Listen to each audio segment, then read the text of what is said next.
दोस्तों कैसे हैं आप लोग। आज की इस नई वीडियो में आपका बहुत बहुत स्वागत है। दोस्तों हमारे घर के इन्वर्टर में अक्सर ये प्रॉब्लम देखने को मिलती है कि हमारा इन्वर्टर कभी बैटरी लो देने लगता है या कभी बैटरी बैकअप कम देने लगता है। तो इसका एक कारण ये भी है दोस्तों, ये जो थंबनेल्स है ये ख़राब हो जाता है, कार्बन की वजह से ये ख़राब हो जाता है। तो इसको लक्स भी बोलते हैं, बैटरी कनेक्टर बोलते हैं, बैटरी टर्मिनल कनेक्टर भी बोलते हैं। तो इसके कार्बन की वजह से ये ख़राब हो जाता है, ये पूरी तरह से गल जाता है, जिसके कारण जो एसिड होती है इससे गल जाता है, तो जिसके कारण ये ख़राब हो जाता है और ये बैटरी फुल चार्ज नहीं करता है, जिसके कारण हमारी बैटरी बैकअप कम कर देती है और इन्वर्टर लो देने लगता है। दोस्तों तो आपके मन में ये कन्फ्यूज़न हो जाती है कि मेरा इन्वर्टर ख़राब हो गया है या मेरी बैटरी ख़राब हो रही है। तो पहले आप इसको चेंज कर लीजिए, इसको ठीक कर लीजिए, उसके बाद आप कंफर्म करिए कि मेरे इन्वर्टर में प्रॉब्लम है या बैटरी में दिक्कत है।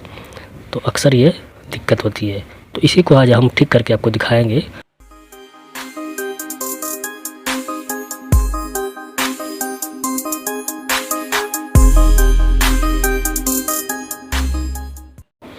और यहाँ से चाकू से इसको वायर यहाँ से साफ़ कर लेंगे, अच्छी तरह से साफ़ कर लेंगे।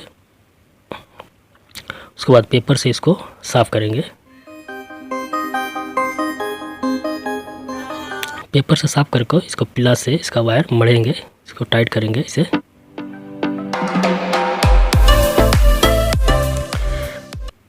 ये हो गया। अब इसमें ये कनेक्टर लगाएंगे दोस्तों, ये लक्स बोलते हैं, इसको लगाएंगे तो ये बाज़ार में आपको आसानी से मिल जाएगा। ये 7 रुपये का आता है, तो आप इसको घर ही पर लगा सकते हैं दोस्तों, कहीं ले जाने की ज़रूरत नहीं है। तो आप ऐसे लगा के और इसको पिलास से अच्छी तरह से मढ़ दीजिए, इसे दबा दीजिए, इसको अच्छी तरह से टाइट कर लीजिए। बिल्कुल ये हो गया, ये बिल्कुल रेडी, ये टाइट हो गया। अब इस पर हम टेप लगाएंगे, टेप लगा के यहाँ पर अच्छी तरह से इसको मढ़ देंगे।